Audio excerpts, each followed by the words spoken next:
Welcome guys, soft and juicy kebab की recipe जो मैं लेकर आई हूँ ये बहुत ही यूनिक है। दो ऐसी टिप्स मैं इसमें आपके साथ करूँगी शेयर जिससे आपके कबाब भी जूसी सॉफ्ट बनेंगे। सबसे पहले कीमा लेंगे पानी के बगैर और प्याज का भी पानी निचोड़ लेंगे। इसमें अदरक, लहसुन, चॉप हरी मिर्चें और तमाम स्पाइसेस ऐड कर देंगे।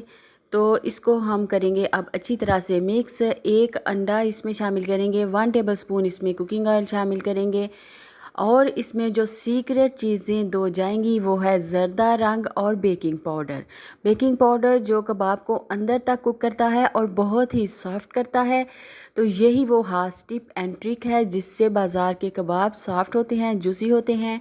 तो इस तरह से आप ये मटेरियल तैयार करिए और इससे सीख कबाब भी बना लें और गोल कबाब भी बना लें। कंप्लीट रेसिपी मेरे चैनल पे मौजूद है, तो एक बार ट्राई लाजमी करिएगा, बहुत ही मज़े के